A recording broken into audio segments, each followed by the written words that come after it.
여러분에게 질문합니다. 당신은 성령을 모시고 있습니까? 대답하세요. 더 나아가서 성령을 모시는 이유로 얼마나 기뻐하고 있습니까? 저는요, 50년이란 근 50년 전에 처음에 성령을 받고 난 후에 너무너무 좋아서 춤이라도 추고 싶었습니다. 지금도 50년 이상이 지났지만은 생각을 하면은 막 즐거워요. 그 감격. 어디서 그런 기쁨이 생기는지. 그 행복했던 기억을 가지고 있습니다. 지금도요, 성령을 모시고 성령이 충만할 때마다 기쁨이 넘칩니다. 여러분 어떠합니까? 저는 구약 성경 민수기 11장을 보면서 놀라운 말씀을 발견했는데 제가 그 본문을 들어가지는 않겠습니다. 설명만 하겠습니다. 지금 나에게 주신 성령이 어쩌면 그렇게 감사한지, 성령이 내 안에 계신다는 것은 정말 마음이 기쁠 수밖에 없는 일입니다. 민수기 11장을 잠깐 설명하면은 이스라엘 백성들이 애굽에서 종살이 하다가 해방이 돼가지고 출애굽을 했지 않습니까? 출애굽하고 난 후에 삭막한 광야 생활을 하면서 그들이 가지고 있는 음식 다 떨어지고 하나님이 특별히 뭘 줬어요? 만나를 내려주었습니다. 그래서 만나를 먹는데 이 만나는 굉장히 그 영양분이 풍부한 식사입니다. 그러나 아무리 좋은 영양분이 많아도 같은 음식을 계속 먹다 보니까 실증이 났습니다. 지겹습니다. 그래서 백성들이 좀 새로운 거 좀 주십시오, 고기를 좀 주십시오 하고 원망하면서 일종의 데모를 했습니다. 자, 말씀을 들어보세요. 이 자들은. 근데 모세가 막 그들이 급할 때만 계속 부르짖고 원망하니까 모세가 너무 화가 나고 기가 막히고, 그래서 하나님 앞에 엎드리면서 주님, 저들이 고기 달라고 합니다. 아이, 광야에 무슨 고기가 있겠습니까? 고기를 달라고 하는데, 만나 먹어도 괜찮은데 고기만 달라고 합니다. 내가 이렇게 무거운 짐을 지고 저 혼자서 왜 이렇게 괴로워해야 됩니까? 나 저들을 감당하게 합니다. 너무 괴롭습니다 하고 하소연을 했습니다. 그때 하나님이 모세에게, 야, 내가 너 마음 이해한다 그러면서 70명의 장로들을 뽑아라. 그들을 같이 짐을 지도록 하겠다. 그래서 장로들을 모았어요. 그럴 때 하나님이 직접 성령을 부어줬습니다. 구약에서 70명에게 성령을 부어줬습니다. 그런데 그날 2명이, 70명 장로 중에 2명이 빠졌어요. 근데 집에 있는데 그들에게도 성령이 임했습니다. 그래도 예언을 하고 막 그래서 선지자다 할 정도로 됐어요. 그 소식을 전하자 그 여호수아가요, 여호수아는 굉장히 성실한 분 아니에요. 성실하지도 않고 모세 말도 안 듣는 저 사람들이 성령 받아가지고 예언하니까 모세 보고 하는 말이 심술이 났어요. 그 금지하시오. 그렇게 했더니 모세가 유명한 말을 했습니다. 민수기 11장 29절에 이런 말을 했습니다. 내가 시기하느냐? 여호와께서 그 신을 모든 백성의 주사 다 선지자 되게 하시기를 원하노라. 우리 한번 따라합시다. 여호와께서 그 신을, 그 신은 성령을 말해요. 그 신을 모든 백성의 주사 다 선지자 되게 하시기를 원하노라. 그랬어요. 쉽게 말하면 무슨 말이냐면, 모세가 그 두 사람 준 걸 가지고 시기하니까 하나님이 모든 백성 그 당시에 이스라엘 백성들 다 따지면 한 300만 명 이상 되는 사람들, 그 사람들에게 한 사람도 빠지지 않고 성령의 충만히 임해가지고 이 사람들처럼 선지자 되었으면 좋겠다. 모세의 마음이 얼마나 답답해서 그렇겠어요. 모든 백성이 다 성령의 사람이 되면은 모세의 꿈이요 소원인데 뭐가 안 되느냐? 원망 안 할 거란 말이에요. 성령 받으면 아우성 치면서 철없는 짓을 안 하기 때문에 다 성령이 충만하기를 원한다. 이게 모세의 소원이요 모세의 꿈이었습니다. 근데 이상하게도 구약에서는 뭐예요? 성령을 300만 명 다 주지 않았습니다. 그런데 우리는 이 시점에서 하나님께 찬양해야 됩니다. 모세의 꿈이 오늘 우리에게 이루어졌습니다. 지금 신약 시대는 우리 모두에게 하나님 성령을 다 주었습니다. 남녀가 여자에게 가르지 않고 예수 그리스도만 부르기만 하면 성령을 부어주십니다. 여러분, 성령 못 받은 사람은 성령을 구하지 않기 때문이에요.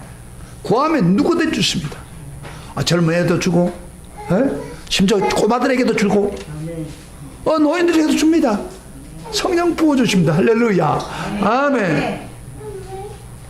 그래서 오늘 우리는 성령을 모신 사람입니다. 모세가 말한 대로 성령 받은 선자가 된 거예요. 그렇다면 여기서 대단한 중요한 사실을 하나 발견합시다. 성령의 사람을 왜 모세가 다 성령을 부어주기를 원했냐 하면은, 성령의 사람이 되면 고기 달라고 원망하지 않고 욕심내지 않겠다 그 이야기죠. 그렇습니다. 성령을 모신 사람은 육신의 욕심대로 살 수 없습니다. 그래서 오늘 12절에 제일 첫 절에 뭐라고 했어요? 12절 시작. 그러므로 형제들아 우리가 빚진 자로 돼 육신에 져서 육신대로 살 것이 아니니라, 그렇게 말을 전개하고 있는 거예요. 우리가 저번 주일 말씀을 조금 한번 생각합시다. 이 성령에 관한 이야기이기 때문에 우리가 말씀 듣고 끝나면 안 됩니다. 이게 머리에 두고 성령이 어떤 분이고 성령이 뭘 도와주기를 원하냐 계속해서 여러분 머릿속에 맴돌면서 기도하면요 성령이 풍성하게 우리가 옵니다.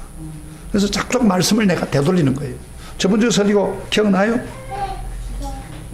뭐요? 그러므로 그리스도 예수 안에 있는 자는 뭐요? 결코 정죄함이 없다. 그러니까 다시 말하면 예수님 안에서 성령 받은 사람은 정죄되고 고소되지 않고 심판받지 않는다 그러냐. 할렐루야. 왜? 성령님이 예수님이 십자가에 죽은 것을 개인에게 성취시켜서 해방시켜줬다. 죄에서. 할렐루야. 죄와 사망에서 해방시켜줬다. 그것만 하는 게 아니라 성령이 오시면 우리가 성령을 쫓아가면 뭐 한다고요? 율법을 행하게 하는 능력을 주셨다. 그래서 하나님을 기쁘시게 할 수 있는, 우리가 성령을 쫓아 행하면 하나님을 기쁘시게 하는 사람으로 만들어 주었다. 아멘. 그게 성령의, 여러분 성령을 받는 사람의 특징이 뭐예요? 첫째 뭐예요? 성령 받으면 육신을 따라가지 않습니다. 그리고 또 하나는 뭐예요? 특징 하나는 자기 육신을, 자기 몸을 죽이고 뭐예요? 그 영이 살아나고, 그러나 마지막 날 예수님 재림할 때는 그 죽은 육신도 예수님처럼 부활해서 천국에 사는 거예요. 그게 바로 성령 받는 사람의 특징이라고 했습니다. 기억나요? 제가 설교 다시 이야기하니까 머리에 쏙 들어봐요? 정리가 돼요? 잘 까부지 마세요. 그런 거는 까먹으면 안 돼요. 자꾸 되새기라. 네, 되새기기 위해서 여러분요, 제가 유튜브에다 설교를 올려놨어요. 그러니까 설교를 들으면 좋습니다. 다시 생각이 나요. 우리가 설교 아무 잘 들어도요 10%밖에 5% 내지 10%밖에 소화 다 못합니다. 저도 설교를 들어보면서 좋아요. 근데 핸드폰을 들으니까 집중이 안 돼요. 그래서 컴퓨터에다가 큰 사진을 그대로, 목사님 사진을 그대로 여기 찍은 그들을 보면서 들으면요 소리도 크고 잘 들립니다. 여기서 듣는 것만 다시 들을 수 있어요. 여러분들 그렇게 해서 말씀을 자꾸 되새기면 이 성령이 내 것이 됩니다. 할렐루야. 아멘. 그렇게 되기를 축복합니다. 근데 오늘 교인들이 보면요 너무 어린애 같아요. 여러분 저의 태준이나 저 어린애들 저 먹는 건 뭘 가지고 먹어요?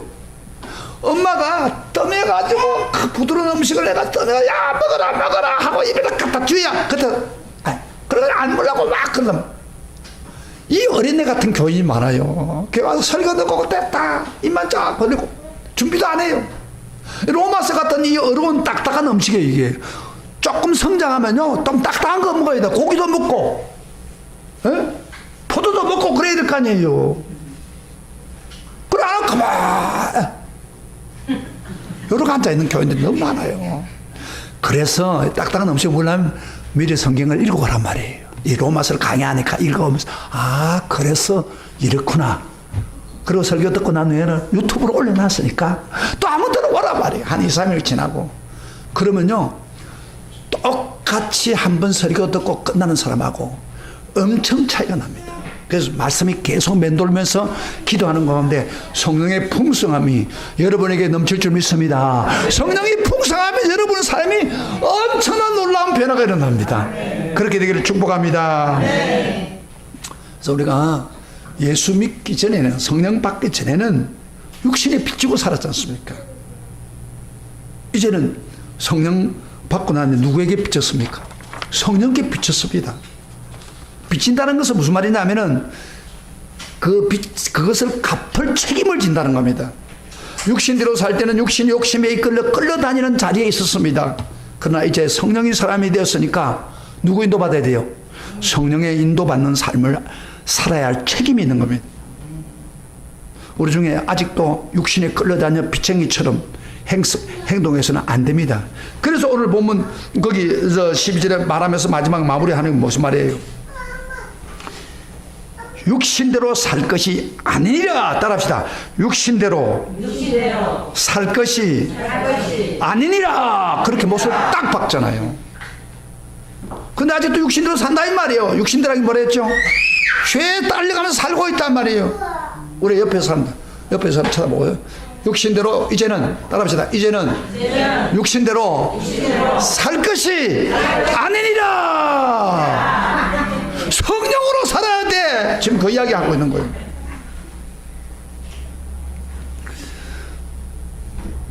자, 그러면은 또 우리 행동뿐 아니라 말도 육신에 비친 사람처럼 해서 안 됩니다. 우리 세상에 살면서 흔히 이런 입버릇을 가지고 말을 하는 사람이 있습니다. 뭐 아무리 예수 믿어도 이 세상이 악한 사회니까 어떻게 죄 안 짓고 사나? 그건 성령을 가진 사람의 말입니까? 아니면 육신을 따라가는 사람입니다. 그 죄 좀 부탁 지는 거예요. 예수 믿는 사람이. 또 어떤 사람은 이렇게 죄를 지으면서 마음이 원이로되 육신이 약하도다. 성경 인용해요. 이게 다 육신을 쫓아가는 사람들이 하는 이야기예요. 우리는 그러면 안 돼요. 성령을 쫓아가는 사람 어떻게 말을 해야 돼요? 주님 일주일 동안 성령으로 승리하고 죄 안 짓고 승리하며 살았습니다. 감사합니다. 이게 나와야 되는 거예요. 아멘. 어떤 사람 기도할 때마다 주여 또 죄 짓고 살았습니다. 마음은 이래 육신이 성령으로 살지 않기 때문에 그런 거예요. 우리 그런 사람 돼서 안 돼요. 성령으로 사는 사람 뭐예요? 우리 말도 주님 성령의 은혜로 내가 승리하며 죄를 이기고 사면서 승리했습니다. 할렐루야. 이렇게 돼야 돼요. 그렇게 되기를 축복합니다. 왜 그러냐면은 성령을 모시고 산다고 하면서 여전히 육신대로 살면 결과가 굉장히 비참해집니다. 오늘 성경이 그렇게 이야기하고 있어요. 13절 한번 갑시다. 13절 같이 소리를 내서 한번 읽어봐. 13절 중요한 말씀입니다. 13절 다 같이 소리를 내서 시작. 너희가 육신대로 살며 반드시 죽을 것이로되 영으로서 몸의 행실을 죽이면 살리니. 오늘 이 13절이 가장 중요한 성경 구절 중에 하나입니다.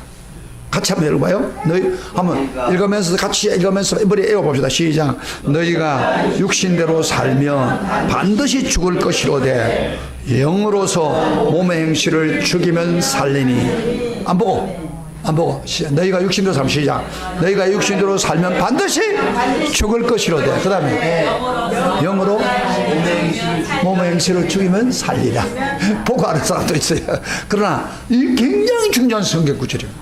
자, 오늘 그걸 설명을 해드릴게요. 여러분요, 너가 육신대로 살면은 반드시 죽는다는 말은 무슨 말씀이 생각이 납니까? 에덴 동산에 하나님이 아담에게 뭐라고 했어요? 아담에게 너가 이 선악과를 안 먹으면 뭐라고 했어? 죽으리라. 반드시 똑같은 말이에요. 육신대로 살면 죽었지니 하는 말은 같은 이야기예요. 여기 죽으리라고 했을 때 여러분 뭘 죽는다고 했어요? 하나님이? 그저 육신만 죽는 게 아닙니다. 죽는 것은 뭐예요? 영혼도 죽고 영혼이 멸망받는 것 다 포함돼요. 그걸 오늘 지금 이야기하고 있는 거예요. 그러면 너희는 누구요? 너희는 육신대로 살면 반드시 죽을 것이라는데 여기 안 믿는 사람이 믿는 사람이에요. 대답해봐요. 안 믿는 사람이 아닙니다. 믿는 사람을 이야기하고 있는 거예요. 1절에서 우리가 말씀같이 그리스도 안에서 결코 정죄함을 받을 수 없는 하나님의 자녀, 무슨 일이 있어도 죄 때문에 정죄받고 죽을 수 없는 성도를 두고 하는 이야기입니다. 그렇다면 좀 보세요. 1절에 8장 1절에 있는 말씀, 우리가 성도가 되면 절대 정죄받지 않는다고, 멸망받지 않는다고 해놓고 오늘 여기는 너희들이 만나고 신대로 살면 반드시 죽으리라 했으니까 말씀이 뭐예요? 모순성이잖아요. 성령 받은 사람이 죽지 않는다는데 죽는다고 했단 말이에요. 그렇죠? 그래 안 그래요? 근데 이건요, 앞뒤가 맞지 않는 말처럼 보이지만은 이것은 사실은 경고를 하는 경고를 하고 있는 거예요. 너희들이 계속해서 성령 받았다고 하면서 육신으로 살면은 너희들 반대 준다, 그런 이야기예요. 네, 이것은 솔직하게 한번 보시다. 한번 생각해보세요. 이런 사람 보고 이야기하는 거예요. 예수 믿는다고 하면서 성령을 모시고 있냐고 물으면 아멘 아멘 대답하면서 세상에 나가서는 뭐예요? 이중적으로 사는 거예요. 육신대로 사는 사람, 만나면 돈 얘기가 그의 돈 하재고, 조금 더 깊이 이야기해보면 자기 중심인 사람이고, 예수를 심지어 예수님 믿음이니 말을 하면서도 밑바닥에는 자기 중심인 사고가 깔려있는 사람, 이런 사람은요 교회 한두 명이 아니라는 게 안타까운 거예요. 오늘 이런 사람은 과연 성령의 사람이라고 할 수 있을까요? 이중적인 사람, 아마 그 믿음은 가짜일지도 모릅니다. 이중적으로 계속 사는 사람이라면, 조금도 안타까워하지 않은 사람이라면 그 사람은 자신 한번 되돌아봐야 합니다. 내가 정말 거듭난 사람인가? 성령으로 되돌아봐야 됩니다. 성령을 모시고 사는 사람은 그 입으로는 성령을 모신다고 하면서 속고 있는지도 모릅니다. 이런 사람을 향해서 하나님은 반드시 죽는다, 그런 이야기예요. 죽는다는 건 멸망받는다는 그런 이야기예요. 로마서 11장 21절에 유대인들을 보고요 이런 말을 했습니다. 무슨 경우였습니다. 하나님의 원가지도 아끼지 아니하신즉 너도 아끼지 아니하리라 그랬어요. 원가지는 누구예요? 유대인들 말합니다. 하나님, 유대인들이 하나님 말씀 순종 않고 막 그럴 때 도끼로 찡었어요. 그러나 우리는 이방인은 뭐 접붙임을 받은 사람, 접붙임 받는, 그러면서 유대인까지, 선택한 유대인까지도 도끼를 가지고 찡어버리는데 접붙임 받는 너도 가만두겠느냐, 그런 이야기예요. 원가지를 아끼지 않는데 너도 아끼지 않는다. 다시 말하면 성령의 사람이라고 하면서 육신대로 사는 사람 보고 주는 경고를 우리에게 말씀하고 있습니다. 그러므로 교회 다니면서도 육신대로 사람은 죽음밖에 없습니다. 그런데 실제로는 진짜 성령 받으면 절대 죽을 수가 없습니다. 진짜 성령 받는 사람은 성령의 인도를 받아서 육신대로 살 수 없기 때문입니다. 그 이 본문에서 강조하고 있는 말이에요. 그렇다면 우리가 진짜 성령으로 사는 증거를 날마다 행동으로 입증할 수 있는 게 뭡니까?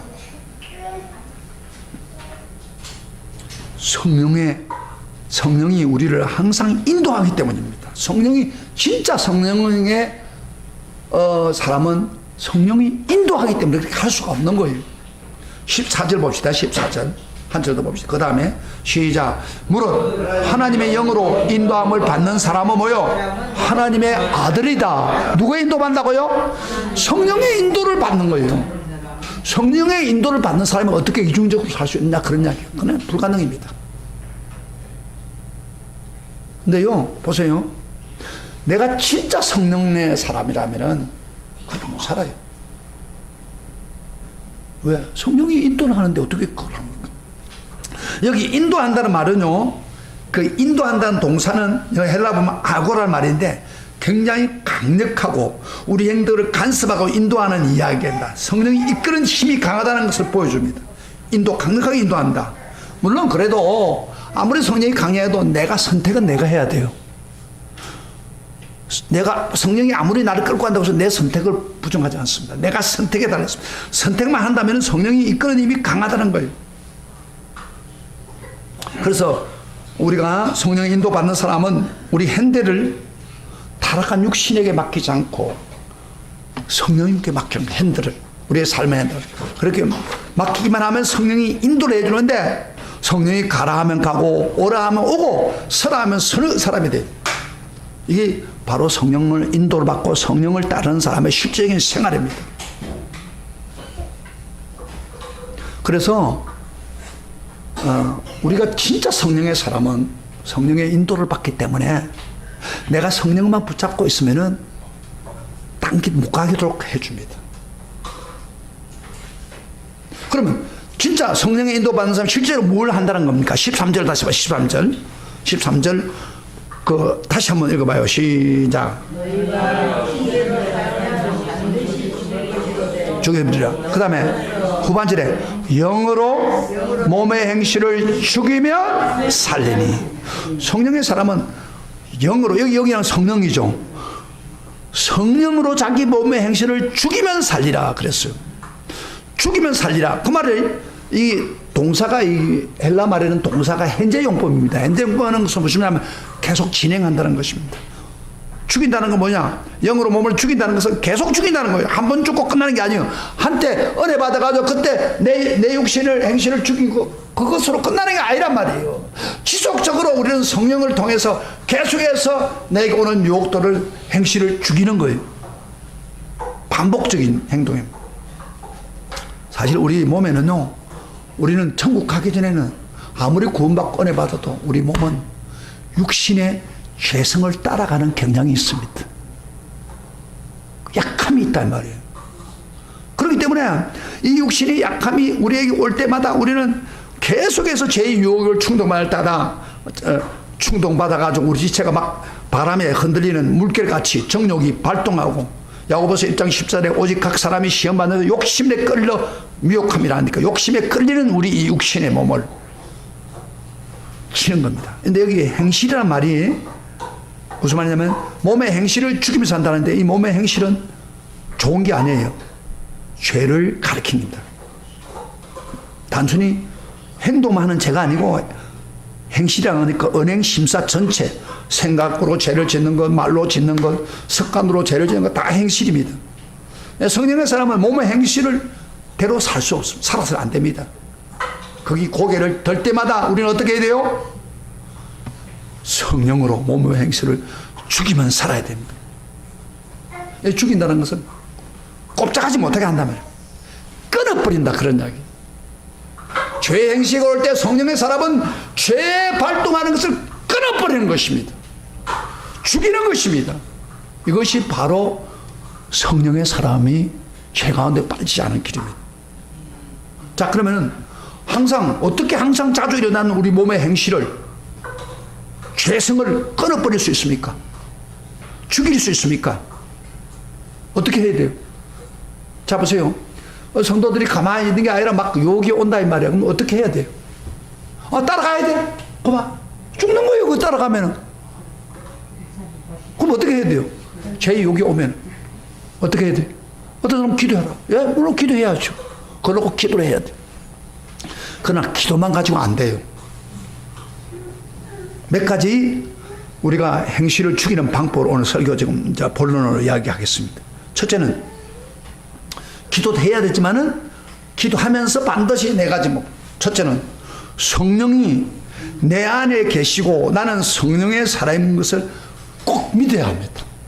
내가 성령 안에 있고 성령이 내 속에 계시고, 그리고 나는 성령의 지배를 받고 있는 사람이다. 그것을 자기가 믿어. 자기가 성령의 사람인 것을 믿습니까? 믿습니까? 성령이 내 세워 계신 줄 믿습니까? 이게 명확하지 않으면 안 돼요. 여기서부터 시작하더라고요. 우리가 우리가 예수를 영접하고 거듭나면은 죄 사망에서 해방시키는 하나님의 영, 그리도 죽은 자고도 살리는 성령께서 우리의 계심을 조금 더 의심하지 않는 것, 이게 자체가 몸의 행실을 죽인 첫 단계입니다. 성령은 어떤 분이에요? 전능하신 분입니다. 내 속에 계십니다. 전능하신 하나님이 내 안에 계십니다. 나와 동행합니다. 그거 잊으면 안 됩니다. 물론 눈에 보이진 않아요. 그러나 그렇지만 내 속에 계신 성령님 아주 강력한 전능하신 분이다. 그것만 인식해도요, 잡으세요. 인식해도 죄에 끌리지 않도록 막아버립니다. 할렐루야. 나는 성령의 사람인데 어떻게 그 길을 갈 수 있어? 이렇게 되는 거예요. 그런 인식이 안 돼 있는 사람은 끌려가는 겁니다. 성령은요, 어떤 사람을 도와주냐면 성령이 하실 것이라고 우리가 믿는 만큼 성령은 우리를 도우십니다. 그러나 우리가 안 믿은 만큼 성령은 도울 수가 없습니다. 그래서 우리는 믿는 만큼 성령 우리 도우신다는 거예요. 그래서 기억하십시오. 성령이 내 안에 계신 것을 믿고 어떤 욕 앞에 혼자 자기 힘으로 이겨버리고 몸부림치면, 자기 힘으로 이기려고 몸부림치면은 이런 고백을 하게 됩니다. 오호라, 나는 공고한 사람인데 직장의 고백을 할 수밖에 없어요. 그러나 몸의 행실을 죽이는, 사실 몸의 행실을 죽인다는 것은 죄를 짓지 못하도록 죽인다는 것은 무슨 이야기입니까? 누가 죽입니까? 내가 죽입니까? 성령이 죽입니까? 성령이 죽이는 거예요. 내가 죽이는 거 아니에요. 성령에 붙들려 갈 때 성령님의 순종하면 성령께서 죄를 죽이는. 그러므로 성령이 일할 수 있게 해드려야 됩니다. 그래서 예를 들어서 제가 여기 왔다. 그럼 내 안에 성령님이 계시는데 성령님께 주님, 내가 갈등이 생깁니다. 어떻게 하면 좋죠? 기도하면은 성령께서 적극적으로 그 어두운 마음을 없애버려요. 저는 가끔요, 도저히 이해하지 않는 가장 가까운 사람들 중에서 아주 저 기분 나쁜 이야기를 들었을 때, 오해하라고 일 때, 그냥 미워하는 마음이 확 생겨요. 그러니까 가서 혼내야겠다. 좀 한번 정말 혼내야겠다고 미운 마음이 확 생길 때가 있어요. 그럴 때 가기 전에 하나님, 내가 어떻게 해야 돼요? 저는 분명히 잠을 쉬고 나는 그렇게 하지 않았는데 그렇게 하는 소리, 막 불불 올라올 때, 그 가서 싸우면 같이 싸움 벌어질 거 아니에요. 기도를, 성령님 어떻게 하면 좋죠? 기도하면요, 부글부글하는 마음이 사그러지기 시작하는 겁니다. 에이, 이거 뭐 예수님도 우리를 위해서 용서해 준다면 내가 왜 용서 못해? 이해는 못해도, 내가 당해도 뭐 예수 믿는 사람이 목사가 그럴 수 있어 하고 기도하다 보면 막 그 부글부글하는 게 막 사그러져 버려요. 그게 성령께서 그렇게 해주시는 거예요. 할렐루야. 그래서 먼저 내가 성령 안에 있다, 이걸 확신했어. 성령이 내 속에 계신 성령님은 크신 분이다, 이거 확신하고, 그럼 벌써 육신의 행실을 끊을 수 있습니다. 끊는 첫 단계입니다. 그 다음에 두 번째로 우리 자신이 누구인가를 알아야 됩니다. 성령이 우리도 계신 것만 아는 게 아니라 성령을 모신 우리가 누군가를 먼저 알아야 됩니다. 14절 봅시다. 14절 다 같이 소리를 내어서 시작. 14절에 무릇 하나님의 영으로 인도함을 받는 사람은 곧 하나님의 아들이라. 그죠? 하나님 영을 인도받으면 어떻게 돼요? 하나님 아들이 됐다는 겁니다. 얼마나 영광스러운 신분입니까? 나는 하나님 아들이다, 하나님 자녀다, 신분의식이 우리에게 있습니다. 그런데 이 신분이요, 내가 하나님 아들이다, 성경에서 그렇게 말하니까 하나님 아들이 아니라 우리가 성령의 인도를 받으면요, 성령이 우리 속에 하나님 아들인 것을 증거합니다. 증거. 자, 16절 봐요. 하나님 아들이라 14절에 이야기한 거 16절 한번 봐요. 16절 시작. 성령이 친히 우리 영과 더불어 우리가 하나님의 자녀인 것을 증언하시는 자. 놀라운 이야기요. 자, 보세요. 성령께서 우리 속에 너가 하나님 아들이 그럴 수 있어 하고 증언을 해주는 거예요. 내가 성경에 하나님 아들이다 해서 믿으면 그게 아니라 성령의 인도를 받으면 성령, 너 하나님 아들이야, 너 하나님 자녀야. 죄를 짓고 있는 우리 보고 너 하나님 자녀가 어떻게 그럴 수 있어? 그럼 더 나갈 수가 없는 거예요. 내 신분에 대한 명확해야 돼. 그렇게 할 때 우리는 성령의 음성을 들을 때 우리는 더 갈 수가 없는 거예요. 그래서 우리가 하나님의 자녀다 하는 확신이요, 하나님의 자녀가 된다면요, 우리가 나타나는 게 뭐예요? 자꾸 성령께서 너 그렇게 하면 더 죄짓고 안 돼, 너 하나님 자녀가 어떻게 그랬어? 여러분, 성령이 여러분 속에 그런 소리를 들려주면 죄 지으려고도 지을 수 있어요. 화가 났다고도 주먹이 내려오는 거예요. 눈이 한쪽으로 돌아갔다가도 너 성령의 하나님 자녀가 어떻게 그러고 있어서 성령이 인도하면서 내 속에 그건 마음대로 못하는 거예요. 그리고 세 번째로 이런 신분 의식이 분명해야 된다. 그 다음에 세 번째로 죄의 유혹이 직접 왔을 때는 어떻게 해야 되냐, 단호한 태도를 취해야 됩니다. 죄의 유혹이 우리 안에 그 성령이 유혹이 다가올 때 우리는 단호한 태도를 해야 됩니다. 죄의 유혹에 대해서 애매한 태도를 하면 안 됩니다. 성령은 안 돼! 그렇게 하기로 그래요. 근데 어떤 사람은요, 그렇게 하지 않고 안 되란 말을 해야 되는데 안 돼 안 하고 괜찮을 거야. 뭐 꼭 교회 좀 늦게 나와도 어때? 뭐 교회 뭐 한번 빠지면 어때? 이게 사탄이 주는 이야기예요. 성령은 우리 속에서 그러면 안 돼! 너 주의를 지키고 성도는 그렇게 살아야 돼! 안 되라는 말에 정확해야 돼. 이게 희미하게 사탄이 죄를 지켜. 희미한 사람들이 죄를 지어요. 솔직히 말해서 사람마다 스스로 약한 게 있잖아요. 죄에 대해 약한 게 있잖아요. 솔직히 그렇죠. 어떤 사람은 이성에 약한 사람이 있고, 어떤 사람은 명예에 약한 사람이 있고, 거짓말에 약한 사람이 있어요. 그만 거짓말하고, 노는데 약한 사람이 있고, 체면에 약한 사람이 있고, 술에 약한 사람이 있고, 이런 여러 가지 사람마다 약함이 있어요. 근데 마귀가 역사할 때는 그 약함을 가지고 오는 거예요.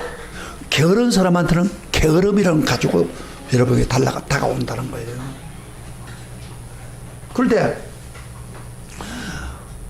여러분 약함 뭡니까? 자, 우리가 약함이 무엇이냐 알면은 그 약함을 침투해서 유혹하는 사탄은 그 죄를 가볍게 행동하면 안 됩니다.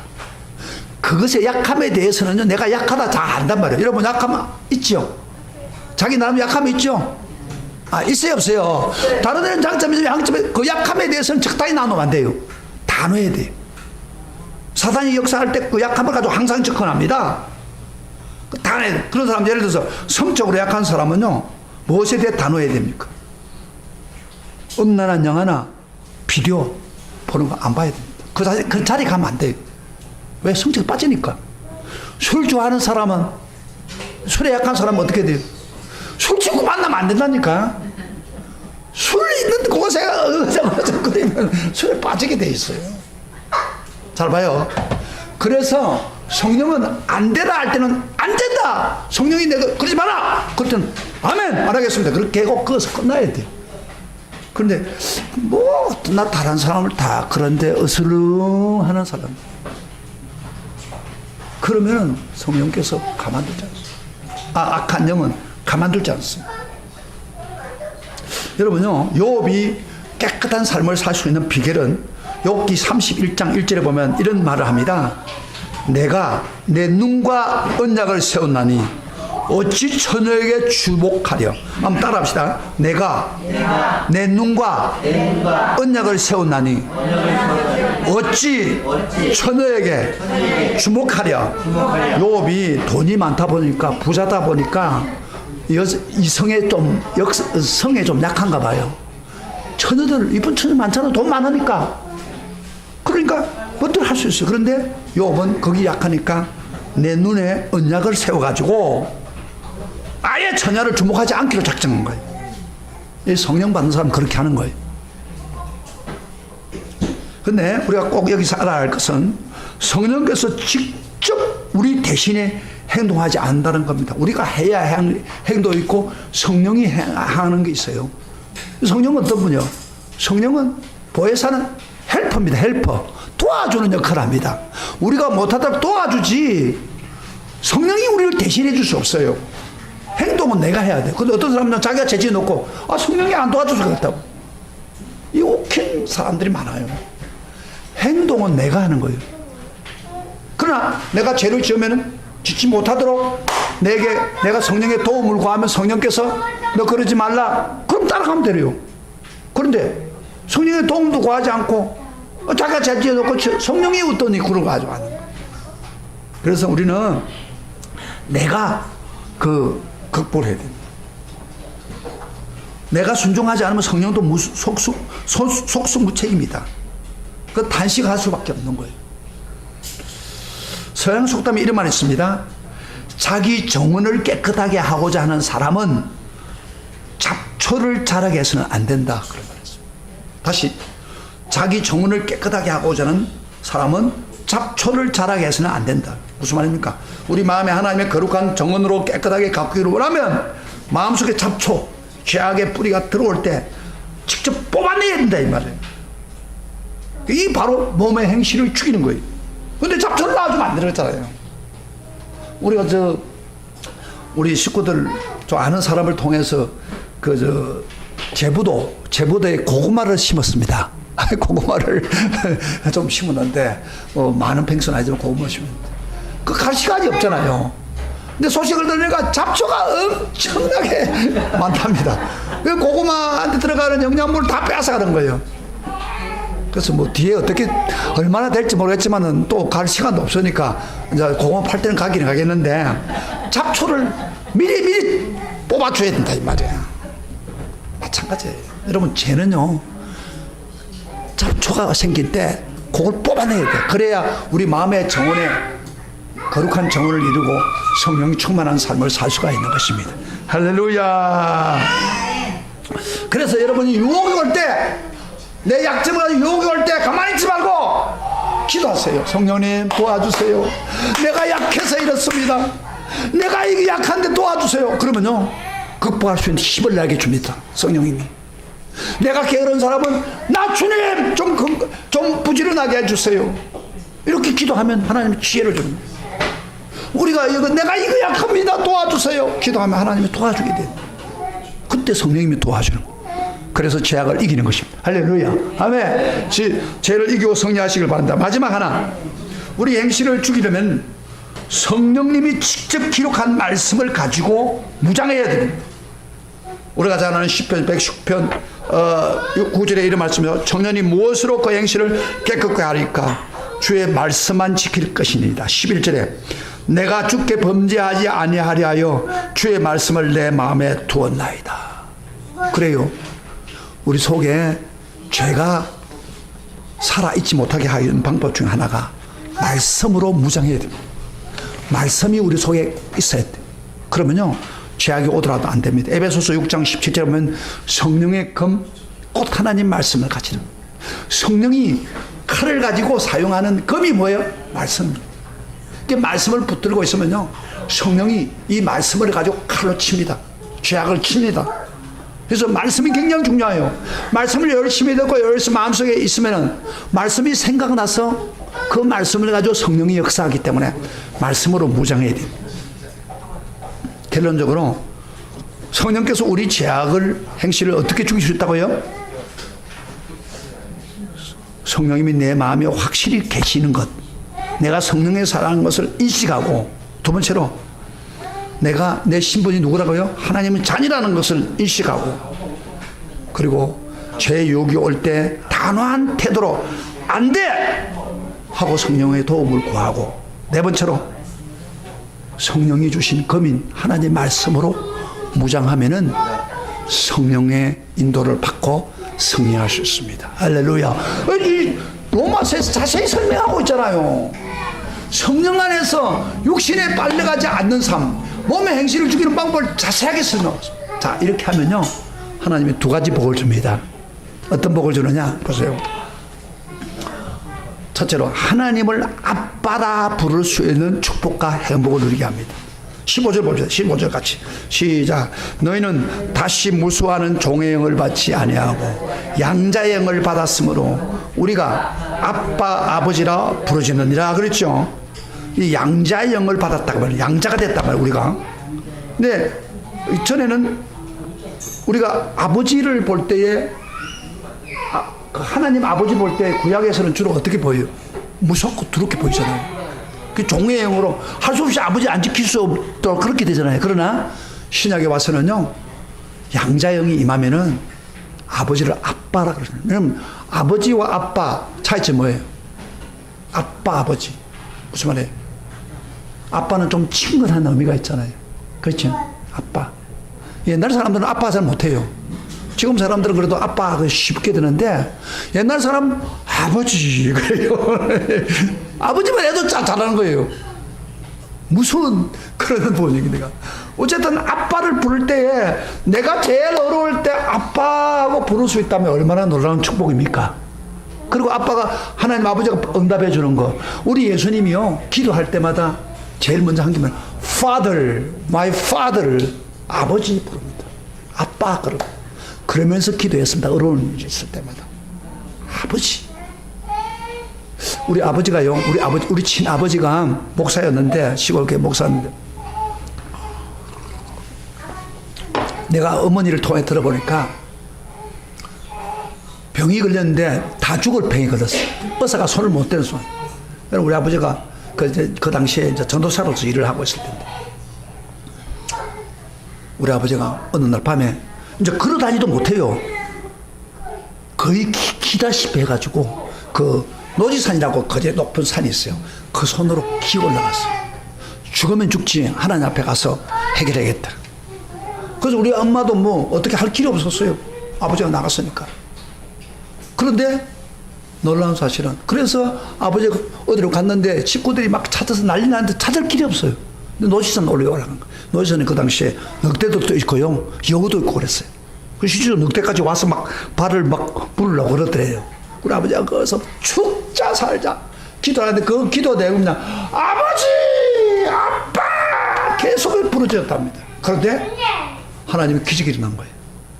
기어 올라간 사람이 그 높은 산에서 걸어 내려왔습니다. 와서 우리 집 앞에 와서 우리 집 사람 보고, 제가 큰 딸 이름이 진선이거든. 우리 엄마 보고 진선아 하고 들어왔더래요. 깨끗이 나가가지고. 그래서 우리 아버지는 기도할 때마다 기도하는 행태를 보면요, 제가 목회할 때 보면 강에서 앉아. 아버지! 그때 아빠가 못하니까 아버지! 하여튼 뭐 기도가 안 되면 아버지.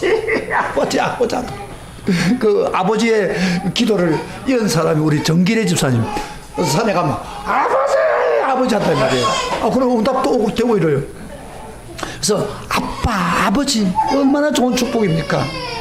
그런 축복을 누릴 수 있습니다. 할렐루야. 아멘. 그 다음에 두 번째 한 가지 더, 상속을 받게 됩니다. 17절 다같이 시작. 자녀이면, 다같이 시작. 자녀이면 또한 상속자, 곧 하나님의 상속자요 그리스도와 함께 한 상속자니 우리가 그와 함께 영광을 받기 위해서 고난도 함께 받아야 할 것이냐. 자녀이면 상속자. 아버지가 우리 아빠니까 상속지 되는데, 여러분 놀라운 사실은 그리스도와 함께한 상속자다. 예수님은 진짜 하나님 아들 아닙니까? 하나님 아들이 아버지께 상속받는 건데, 우리를 보고 이렇게 저 성령 안에서 살고 악한 행실을 물리친 사람한테는 우리도 똑같은 예수님이 받는 영광을, 저 상속을 그대로 받는, 하나님이 우주를 만드신 분 아닙니까? 천국도 그 상속 받는 우리가. 그러면서 하는 마지막이에요. 우리와 그와 함께 영광을 받기 위해서는 고난도 함께 받아야 되지 않아요. 여러분요, 예수님은 상속받기 위해서 얼마나 많은 세상에 고난을 당했습니까? 십자가에 죽기까지 고난 당했잖아요. 사도 바울도 고난을 당하면서 영광을 바라봤잖아요. 우리가 예수를 제대로 믿으려면은 많은 고난이 옵니다. 힘든 일이 옵니다. 그 극복해 나가면은 여러분에게 우리 예수님처럼 상속자가 될 수 있습니다. 할렐루야. 하나님 영광을 받을 수 있습니다. 그렇게 되기를 원한다. 그러나 여러분이 예수 믿으면서 고난이 온다고, 고난 때문에 나 예수 안 믿겠다, 아침에 일어나서 또 교회 가야 되고 뭐 하고, 그러고 포기하게 되면은 하나님 주신 영광 절대 안 줍니다. 여러분한테 예수님 같이 영광 받을 수 없습니다. 우리 다 같이 상속자 되시길 축복합니다. 옆에 있는 사람 인사하세요. 여러분은 상속자입니다. 예수님과 상속자입니다. 상속받기 위해서 고난도 감당하실 축복합니다. 아멘. 우리 다 같이 일어나서 오늘 이 말씀을 생각하면서 우리 성령님과 동행하는 게 얼마나 좋은 경험을 한번 봅시다. 내가